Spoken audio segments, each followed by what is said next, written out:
Dr. Rome doesn't even like to call it surgery, the S word, because it's so non-invasive. It's not like there's no You're stitches. awake the whole time. I wouldn't minimize it. It's real surgery and it carries real risk. Risk of infection, risk of bleeding, risk of cysts, risk of scalp necrosis. What else? Hey guys, Dr. Gary here from New York City. I wanted to do a reaction video to Zach from Try Guy. He has this video on I got surgery for my balding. I've done a reaction video to one of the other plastic surgery videos by the Try Guys, and in that video, Zach actually mentions, that his hair has been bothering him and that he might consider getting a transplant. My hair is going away, right? That's just something that I'm either going to need to take steps via surgery to fix or accept. I see why this is something that I would consider in life. Yeah. And it looks like he ended up getting this transplant. This video was posted back in 2019. As many of you guys know already, I have alopecia areata. That's why I don't have hair, and I'm still a hair transplant surgeon, as weird as that is. Before you start posting in the comment section, this guy needs surgery, I'm not a transplant candidate. Now the robot stuff begins. We'll be doing robotic hair restoration for the hairline. Bye. So yeah, it looks like he's getting a robotic procedure, which most likely would be the artist robot. I have a certain viewpoint on that robot, and make sure to check out my video on why I'm not a huge fan of the artist robot. But again, I think it has a lot of promise, and I think eventually it probably will be something that more and more people will use. Also, it looks like I kind of recognize one of the people who I just saw in this video. It looks like he went to I think it's called the Surgeons Guild, or the Barber Surgeons Guild. They actually reached out to me about a year and a half ago to see if I wanted to work for their New York City office. I have my own practice, so I wasn't interested, but yeah, they do have a branch right here in New York City, which is interesting. By far the boldest thing I've ever done with my hair. It's crazy. It's just like one day for me to just get over this thing that has been silently eating away at me for years. I mean, without a doubt, the robot looks really cool, right? So I think if I were a potential patient who didn't really, do a ton of research into hair transplants, and you showed me this robot, I'd be like, yo, like, that's cool, sign me up. Oh my God, my face. You look awful. Thank you. And then over the course of the day, I'm like, am I crazy, or is my head turning into a blueberry? This is just, like literally, if I try and smile, this is what it looks like. Yeah, here he's referring to the swelling that you get after surgery. That's normal, everybody gets that. I tell people it lasts for about 3 to 5 days. We share so much of our lives with you that to hide this would feel so hypocritical. If doing my hair that day gets me excited and makes me feel good, I want to do that. But if I don't want to do my hair that day, I want to also do that. So when I was looking at Barber Surgeons Guild, because of the robotic technology that they had, that's when I knew that would put his hair concerns at rest, because your concern was surgery and your other concern was scarring. Yeah, so it's a big misconception that the robot doesn't leave scars or leaves better scars. It's completely not true. Make sure to check out that video that I keep referring to, because it'll shed some light on the cons of robotic surgery. I'm trying to think of pros. I mean, I think one of the only pros is that it looks really cool and it just feels high tech. Through this video, you can understand why I'm doing it and why I felt this was a necessary step in my life, but also that if this is something that you're struggling with. So it looks like his hairstylist was putting some pigment on his scalp just a second ago. Step in my life, but also that if this is something that you're struggling with or you have similar anxieties. Yeah, scalp camouflage. So they did that for his crown and maybe into the mid-scalp. Anxieties that you know that there are options, and hopefully these two videos can show you what those options are. Yeah, the Barber Surgeons Guild. Those are the guys who reached out. Yeah, I guess they have an office in California and one in New York City. Interesting. Here into two different categories. Like, what can we do to stop hair loss? Oh yeah, it was this guy I spoke to, Dr. Justin Rome. What can we do to bring hair back that's already lost? To bring hair back that's already lost, that's restoration. So as a rule of thumb for guys, what we want to do is, kind of average the distance between chin and nose, nose and brows, brows to hairlines. Also raise your eyebrows all the way up. So he's talking about the horizontal thirds here in terms of where to place the hairline. I don't use that in my practice to estimate where to place the hairline. I think that there are other ways to do it, right? So one way is to look at where the kind of vertical of your forehead meets the horizontal of your scalp. And around that area is really where the kind of ideal hairline should fall. The other thing is that it's really personalized to the individual. So if a guy has recessed like pretty far back, you know, I have a whole video on why I don't lower the hairline, and so I'm going to use that kind of central anterior most point as kind of the point of where we need to build around. So I'm going to go based off what they already have in part, and not just bring them down to thirds. And again, we have a whole video on this, but the main reason is that if you place the hairline, the surgical hairline too low, eventually you will run out of grafts to fill everything behind it should that person continue to recess and thin and bald. You kind of have to have foresight and thinking this through. But you know, Dr. Rome's a good surgeon, and I'm sure, you know, he has his own strategies and things that work in his hands. For me, you recommended, was it zone 1 restoration? Yeah, so frontal hairline, temples, edges, we call them. So we'll draw it out together, you know, moving individual hair follicles from here to here to add more density. And that's kind of reconstructing the hairline. That's reconstructing things, yeah, and giving you more natural hairs there, more volume you can work with, and defining things. The thing that drives me crazy is I like put my hair here, but then sometimes there's like a line, there's like a little triangle between the bottom of my hair. I think the best thing to do for you is we kind of take this central line and we just kind of bring this down a little bit over to here. Yeah, so he's working on building up his temple area, and I think that that's very appropriate in Zach's case. And it looks like where he drew the hairline isn't too low. You know, maybe I would have raised it up just a slight bit, but it looks appropriate. I think the most important thing with mature kind of hair restoration is that this point, the frontotemporal point, lives higher than this central kind of anterior most point. If you have it living on the same line or even lower, it tends to just not look very natural, again, for guys who are thinning and are at risk for further recession. So it looks like he designed it very appropriately here. The most important thing to keep in mind is this is a hairline that we're committing to not just for now, but for, you know, when you're older, because these are permanent hairs that we're moving. So we don't want to make it inappropriate looking. Exactly. I agree with what he said. You know, this is something you have to think about living with for the rest of your life. So you don't want it too low. What would inappropriate be? Well, I mean, like, you don't want to go and make a 16-year-old hairline and be an 85-year-old guy. I don't want to look the way I looked when I was a kid, because I was not, I was an awkward looking kid. So it was haircut day, the day before the procedure. He said we're going high and tight, and I just found out how high and how tight we're going. Oh my, wow. So sometimes for these shaves before surgery for the donor area, we'll leave like the kind of frontalmost area, like the sideburn, because we don't extract from there, and kind of the area in front of the ear. So this way, especially for like Zoom calls, from a frontal view, it will look like sort of nothing happened as long as you have hair in the recipient area to cover over the grafts. But some guys choose to not keep that frontal area because from the sides and the back it looks a little bit funny, and they want us to just kind of shave the rest of it. So that's what they're doing for Zach here. First, you're going to come in the day before, and we're going to do our pre-procedure haircut and style consultation with one of our stylists. So this is interesting. So they have the person come in the day before surgery for this part. This portion of it doesn't usually take that long because you're just kind of buzzing. So we do it the morning of surgery, but you know, they do it the day before. It's just a different type of practice. You have to make it high enough for the surgery, but you don't want it to look stupid. Yeah, I want to give you a wearable haircut. Whoa.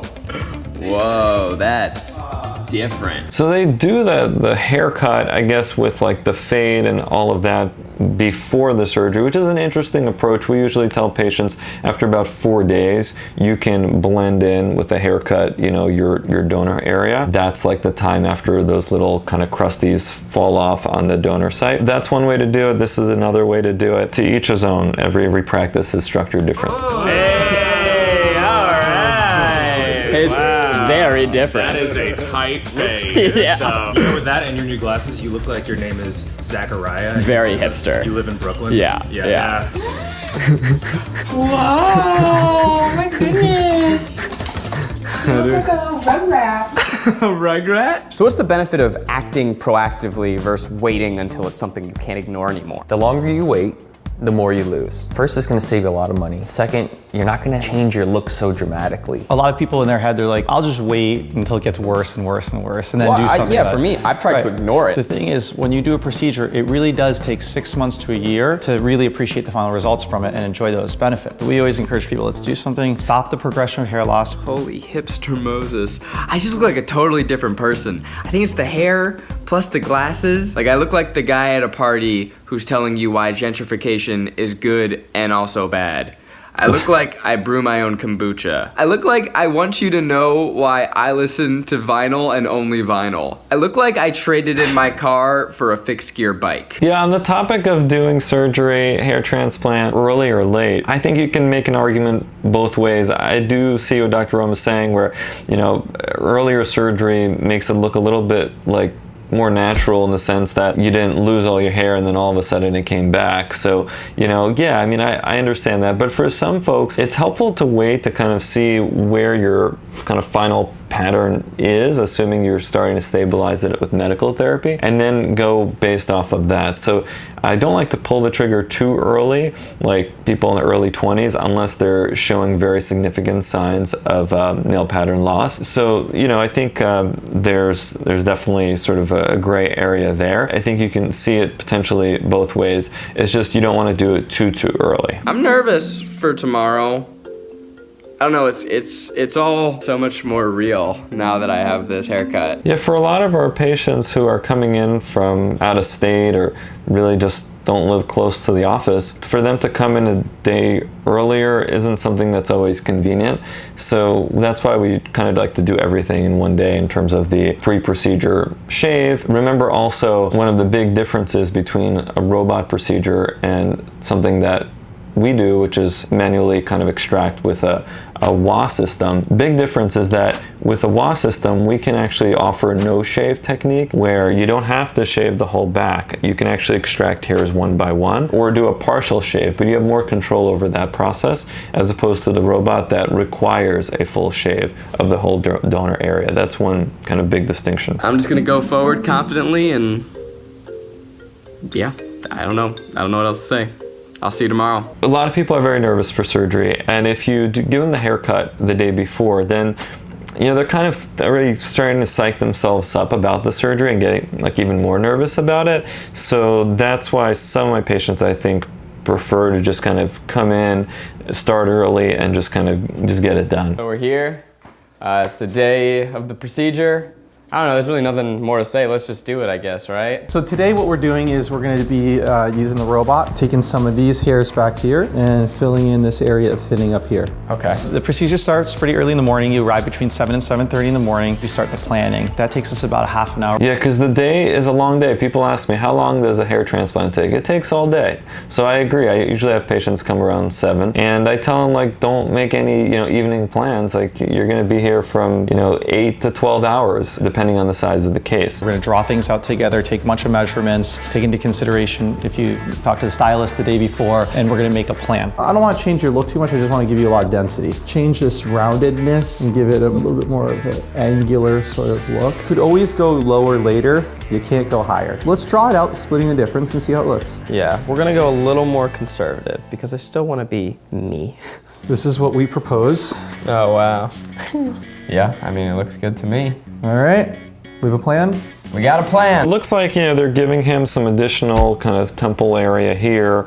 They're bringing down the hairline just a little bit and trying to keep it even from one side to the other. Keep in mind that 90% of people have asymmetry, well, actually higher. I would say 98% of patients have an asymmetry to their hairline. In 90% of those cases, based on a study that came out last year, the right side is the more recessed side. So that's actually how things are in nature. So it's okay. And in the way they drew it here, it looks like his left side is a little bit recessed, which is fine. You'll never get perfect symmetry, and you don't want perfect symmetry because that's not natural. So it's fine the way they drew this out. And then you can see the back line of kind of how far back they're going. And that zone, that's what I call the frontal scalp, right? In my mind, I'm always thinking about this and telling patients, are we going to address your frontal scalp, mid scalp, or crown? Are we going to address a combination of those two, because kind of each one requires a different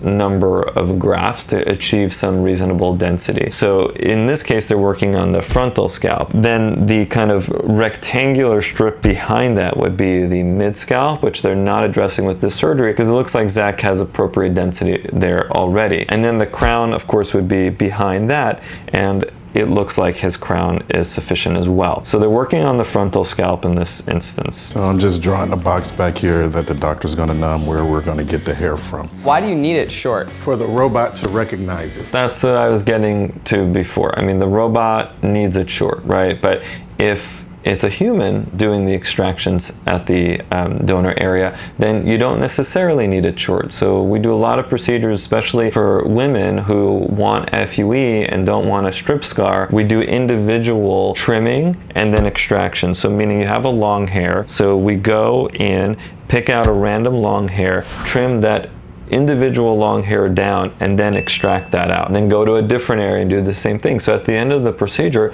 it looks like nothing was done. There is no shave involved. And guys can also get that type of procedure, but it depends on how many grafts we need. If we need a really big procedure, big number of grafts, then I do still recommend shave, or at least a partial shave along the kind of the bottommost aspect of the scalp, and then kind of going in and doing the one-by-one extractions higher up. So there are a couple of different ways you can do this, but again, the robot needs it to be short, as this gentleman just said. Between 1 millimeter and 1.3 millimeters. The robot's not that smart yet. That makes it smart because it can recognize it shorter than we can. Are you lint rolling my head? I'm hair. That's one way to look at it. At that point, we give you what we call the hookah. It's our nitrous oxide machine. That's an on-demand system. So the pain level is low. By the way, we also use that lint roller thing. It's super effective to clean up those extra little hairs. Able to just drive myself home after this. The way we do it, yes, the nice thing about using the nitrous is a very short half-life, so it's very quickly active. Yeah, Pronox is a popular device that's used in plastic surgery and for many other procedures, and he's going to explain it here. I personally don't use it, but I think that's one strategy to try to minimize initial discomfort with numbing. Acting very quickly out of your system. All right, once you start feeling that a little bit, I'm going to start with the numbing injections. This is really the worst part of the day, okay? And it's super quick. Okay. So just focus on this vibration here. It's going to help distract the nerves. The same nerves that respond to pain respond to vibration. There's a little bit of adrenaline mixed in with this numbing fluid. That's why I'm feeling hyped up. So this is interesting. They're just kind of jumping into the part with the numbing of the recipient area. When we do surgery, we're almost always starting with the donor area, and that gets numbed up first, and the patient's on their belly. So in this case, it looks like maybe he's planning on making recipient sites first, which is definitely one strategy, and there are plenty of places that do it this way. The downside to this is that basically the area is not going to stay numb forever, and so you'll lose the numbness here, and then you have to numb up this whole area. So then when you go back to the recipient area, you have to re-numb it because it will have worn off by the time you're ready to actually place your grafts, right? Because then after he's done doing this, then he's got to flip them over, do the extractions with the robot, and then flip them back, but then this isn't numb anymore. So we usually just start with the back. That is the anesthetic, you know. Oh, good. Yes, it is good, yes. Yes. Oh, please, doctor. The pain is getting worse. Please, hurry up. A few whiffs of this, and you won't feel a thing. The advantage of doing it this way is that you can really place all of your sites and know sort of exactly how many grafts you need, as opposed to sort of using sort of a general estimate and, you know, an educated guess as to how many grafts you need. You know, it's a slightly different way of doing it, but also kind of the financials play into it because, you know, we charge, and most clinics charge per graft. So you kind of have to have an idea in advance of how many grafts would create a nice impact, or else, you know, you tell the patient that we're just going to charge you, you know, God knows how much, you know, the day of your surgery. So we like to kind of have a really solid number, and then occasionally we'll tell people that if we need more and if you agree to more, then we'll charge you kind of usually a lower amount for those additional grafts. So different ways of doing it. I'm sure they have their methods that work very well. And then the other thing I'll say in terms of the numbing is that usually what we do is we just numb up along the border and along kind of the perimeter here. I usually don't have to go throughout the scalp with the initial numbing, but I will do something called tumescent solution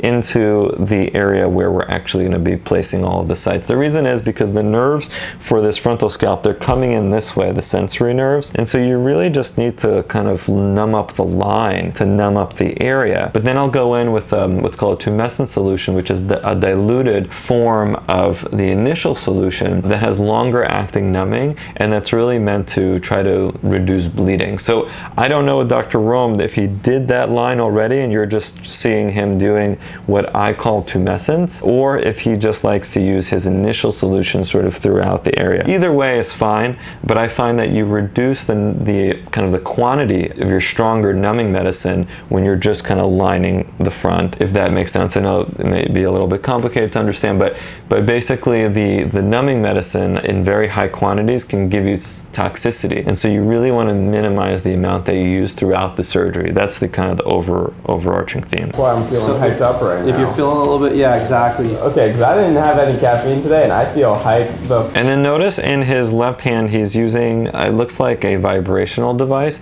and that's to further limit the discomfort, which is a nice trick, because it tricks the brain basically to not sense the pain as much and to focus on the vibrational sensation. All right, I think that's going to do it. I'm going to let that soak in there for about 5 minutes. So that was the tough part. That's the tough part. That's it. So if you feel anything sharp throughout this process, you have to let me know, okay? Okay. Otherwise, I won't know, and I'll just keep going. I will be making the new hair pores. You're making new pores? New pores for the hair, so that's a manual process. We call it recipient sites in like kind of the technical terms. He's calling it creating pores, I guess, for the general public. And I want to see what device he's using, because again, there are different ways to create these sites, and then the hair obviously gets placed into these sites. Little tiny millimeter little pores everywhere. And that... Okay, so he's using a needle, and it's bent at the end. As you can see, I stopped it at 748. I'll sometimes use a needle, but for hairline work, I prefer to use blades of different diameters. I find that I have more control over the angulation, and we usually use needles further back on the scalp. I also like to put like a syringe, like a 3cc syringe, let's say, or 1cc syringe on the actual needle. So I'm holding something a little bit longer instead of, because it kind of gets a little tiring on the fingers. But that's what he's using here. It looks like maybe, based on the color of the needle, it looks like maybe a 19 gauge. So is he just like stabbing little holes in my head right now? That's what it kind of looks like, yeah. I have to say, I find that the bleeding is less with the needles compared to the blades, which is nice. But I find that your control in terms of the angulation and the density is unparalleled with the blades. That's kind of the general comparison there. And then the robot gets us the hair. That's so crazy. And then DHI comes up a lot. You guys ask me about that in the comments, and I have a whole video I'm going to make about the DHI process. But essentially, DHI refers to putting the graft into what's called an implanter pen first, and then basically it has a needle on the end of it, and the graft is inside. So you push the needle through the scalp and then kind of press this button to release the graft. So that's a little bit different. This, what Dr. Rome is doing and what I usually do in my practice, is making all the sites or pores first and then putting in the graft secondarily. So there's different ways of doing this process, but making sites first is my preferred method when you're looking at sites and graft placement together versus sites first and then graft placement. I've recently started doing acupuncture. Is it like that? It's less painful than acupuncture because it's all numb. You're not going to feel a thing. You notice we always call it procedure. Dr. Rome doesn't even like to call it surgery, the S word, because it's so non-invasive. It's not like there's no You're stitches. awake the whole time. Well, I mean, I wouldn't minimize it, right? So it is surgery. It's hair transplant surgery. When we have to get our malpractice insurance as doctors, it's very much a surgery, and your malpractice coverage tends to go up. It's real surgery, and it carries real risk, you know, risk of infection, risk of bleeding, risk of cysts, risk of scalp necrosis. What else? Risk of toxicity from the lidocaine, as I mentioned earlier. I mean, there are, you know, risk of just poor aesthetic results that are permanent, right? So real risks. It's very much a surgery. So I prefer to call it a surgery. When am I gonna have a month to not be on camera, to recover? We treat a lot of people that are on camera performers within 7 to 9 days. Generally, anyone can be back on camera after this. What's going on over here? Oh. Yeah, I mean, I tell people that it could take up to about 3 weeks until all of the crusts fall off in the recipient area and for a lot of that redness to fade. So in terms of being on camera, it really depends on how much of your pre-existing hair you can use to cover up the grafts that were placed. If you have good hair to begin with, you can use that to kind of comb over the graft sites, and then you're fine. Other than the fact that, you know, you may have a shave, or, you know, again, with other techniques, you don't necessarily have to shave the head, but that will also change your look. So it depends on how kind of on camera you need to be. A mistake to look at it. You don't think that's awesome? Look how cool that is. Okay, let me just look at it again with the perspective of, wow, how cool. Wow, I mean, yeah, that is pretty cool. Okay, I'm gonna really watch. So remember that the angulation at each of the areas of the hairline is very important, and I'm sure in this case Dr. Rome is making sure to follow the trajectory of the hairs in the area. Oh my God. When you think of hair restoration, you think of the horrible plugs or like toupees from the 70s. Back in the day, oh man, the surgeries were totally crazy. Are they drinking beer here? I mean, things that you would do if you really wanted hair. First of all, there's no... Maybe it's just Coca-Cola, so I'll give them the benefit of the doubt. There's no hair transplants. So they would do these, basically put like a breast implant under your skin. I'm sorry, what? Oh yeah, you were walking around for months with a giant implant. Yeah, then the plugs came out. The hair plugs were this procedure where, you know, you take these big punches of 5-6 millimeter punches and put in... He's talking about scalp expanders here, and that's kind of what he's saying with like the boob under the scalp, and that pretty much is kind of what it is. It's a silicone implant that you pump up with fluid. It expands the scalp, and then you have more scalp to work with, and you can actually remove scalp using that technique. You can lower the scalp, you can do different things, but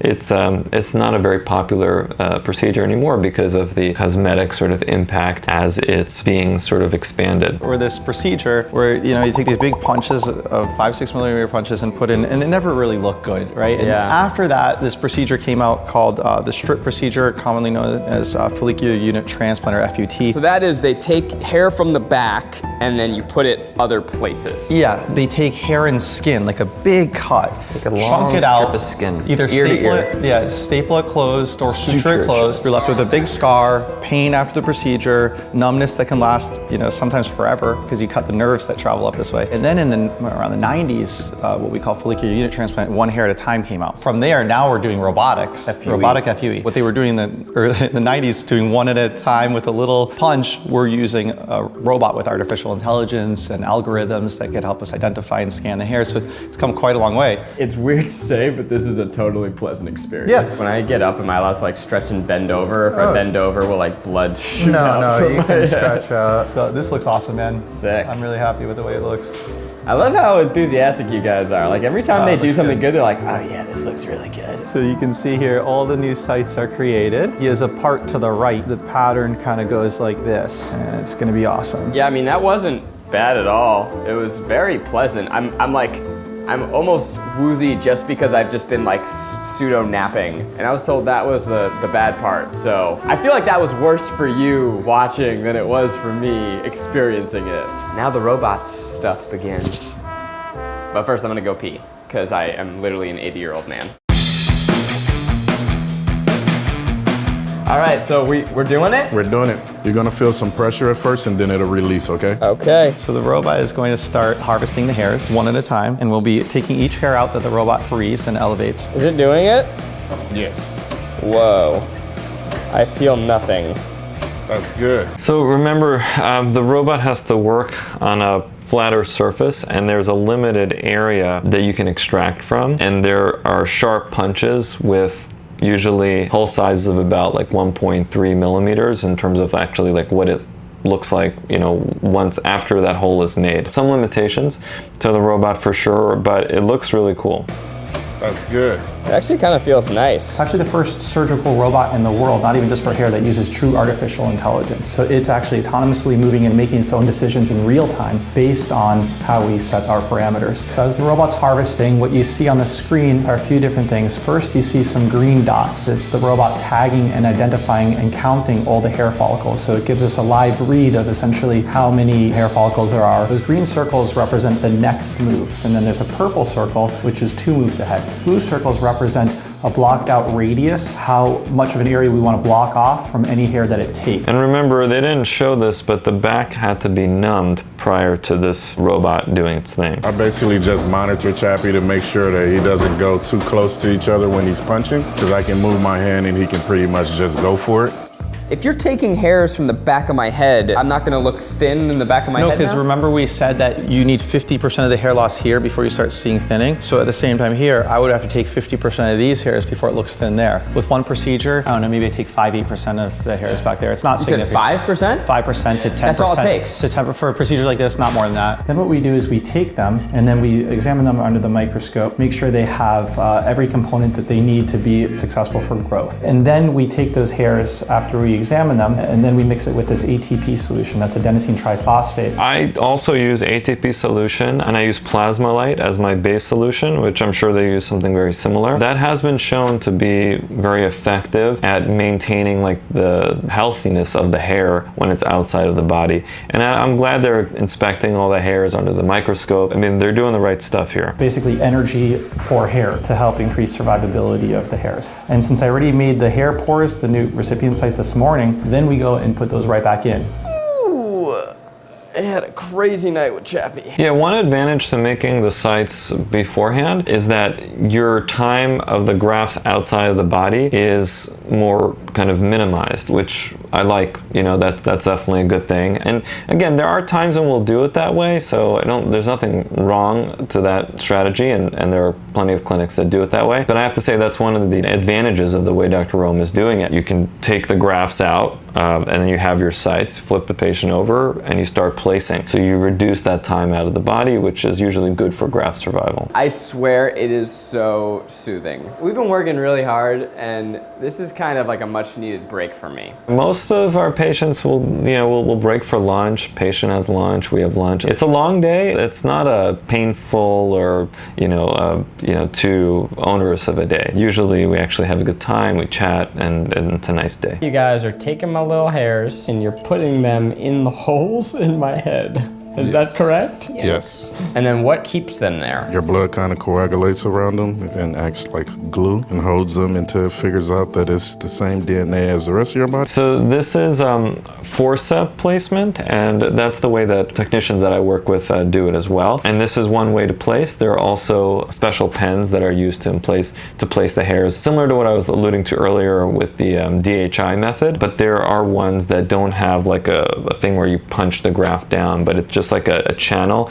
that safely kind of holds the hair, so there's less manipulation. You place it into the slit or the pore and you slide the hair down. That's one of the modern ways to place, but the experienced technicians, like I'm sure they have here, are able to place with forceps atraumatically, meaning that they're not injuring the hairs as they're going in, and it looks like their technique is solid. Then it starts the healing process. Oh, so if you put someone else's hair follicles in my head, would my body reject it? Yeah, it would definitely reject it and push it back out. Yeah, we get that question a lot. Like, can someone else donate their hair to me? And no, because the DNA is different and your body will reject it unless you're on anti-rejection meds, which who wants to be on that, for hair, right? It's one thing if you're getting a kidney or a heart transplant. Also, I've just been like crushing emails. I've been texting the rest of the guys. I've just been like hanging out. So the benefits of robotic FUE versus obviously the strip, in my opinion, is number one, no scar. There's no pain after this procedure. So it's not fair to say that there is no scar. There's no linear scar, right? But there are dot scars from the robot and from any type of FUE procedure. And those dot scars do add up over time as you do, bigger procedure or if you do multiple procedures. We just get such accurate reads of the hair follicles. We could identify exactly what we want to get. So there's like thousands upon thousands of men out there in the world who have done millions of men. Oh yeah. This is the most common considered cosmetic or aesthetic procedure for men. All right, so this is what I turned your blood into. What are you talking about? out. My blood's not yellow. That looks like you peed in a syringe. You're basically just putting blood back on top of my head. You can think of this as like fertilizer, essentially. So this is PRP, platelet-rich plasma. We have several videos on this process. It looks like they're incorporating it into their transplant, and we do the same as well.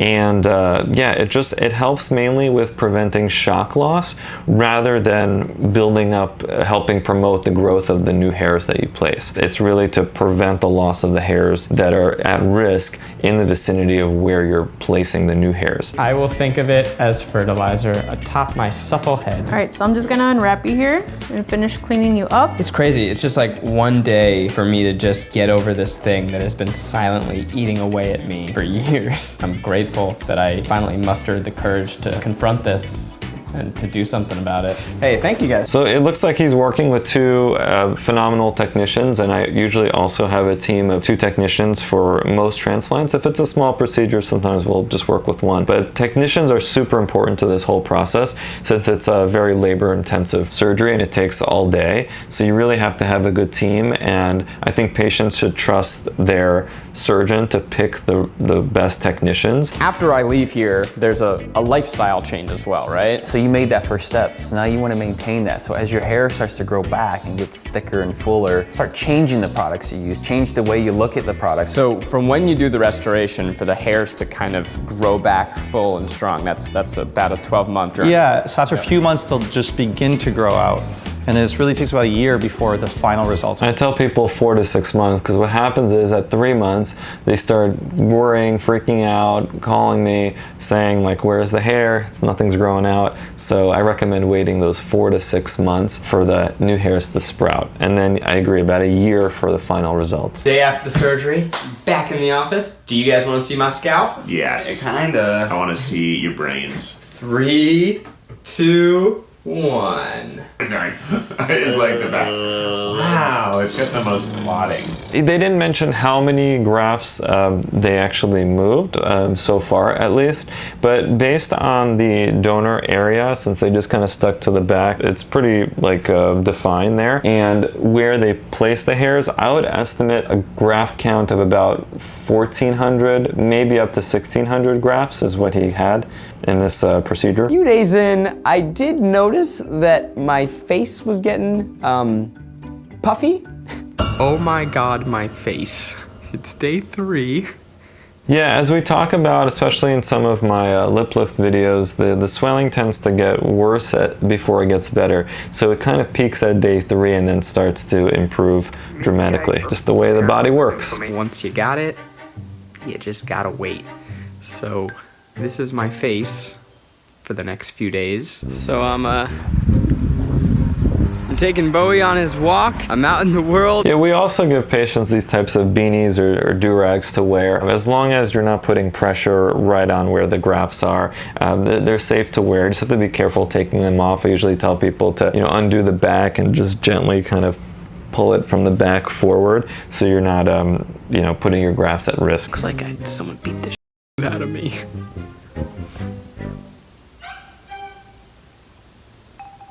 So over the next couple days, my face continues to swell until I am totally and completely unrecognizable. Oh, it said Zach didn't sleep elevated enough. Yeah, that might be, but also everyone gets some degree of swelling. Hello. I am 4 days post-op, and I woke up this morning and I was like, I wonder if my swelling has gotten better. It hasn't. I look crazy. I look like my face got stung by 100 bees. I'm definitely super self-conscious when I go out in public. I just went to pick up a salad and I just kind of kept my head down the whole time because I don't know. This is just, literally if I try and smile, this is what it looks like. Oh no. Is it sadder in person? Oh my God, it's so much It's so much worse. Does it hurt? You look awful. Thank you. That's what friends are for, right? Convincing me to take off my sweatpants and get out into the world. So I'm trying to just gently comb. Now I look like a dad on vacation. The weirdest thing is throughout the whole week, I looked like a real human. I just didn't look like me. Like that guy exists somewhere in the world. His name's probably Bobby. It's my first time out in the world, so I'm just documenting that I kind of look almost normal. Yeah, your face is really growing on me. I mean, I know it's growing on you, literally, but... Growing on you, that's fun. Face swelling is almost entirely gone, and now every morning I get to soak my head in a towel. So yeah, I'd be interested to hear Dr. Rome's protocol for kind of recovery and when patients can get their hair wet and all that. In my practice, it's day 6 that you're allowed to take a regular shower and get the hair wet, but we kind of guide people through the whole process of the initial stages of when you can get it wet, but an actual shower of letting the current hit your head occurs at day 6. Back of the head looks good. And now these are all gonna fall out. What do you think? This is your first time seeing it in person. It looks incredible. Not only that, but from a distance when you were walking, I thought you were a different person. Wow. I fucking love it, bro. I said this before in our other interview, but I would not have done this without you, so thank you. Then we get to think about what hairstyles we want to do. I know, that's what I'm excited for. I am so happy that I did this, and I'm so psyched and amped to see what it's gonna look like 6 months down the road. This whole journey has really allowed me to own something that has been weighing down on me so negatively for so long. Instead of it controlling me, now I'm controlling it. I am excited to have my hair back and to be able to do things with it. And yeah, I'll probably have some days where I just let it go. Honestly, I just wanna do the messy look. That's my dream. If I could just like #wake up like this, ugh.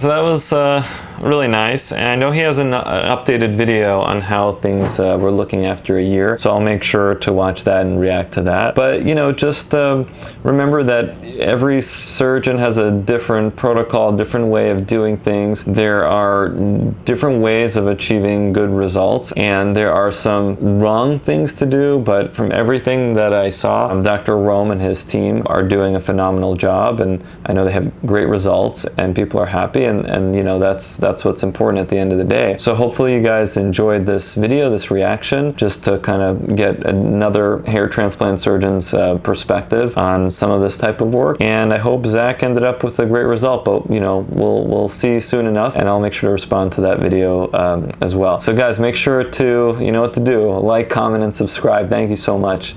See ya.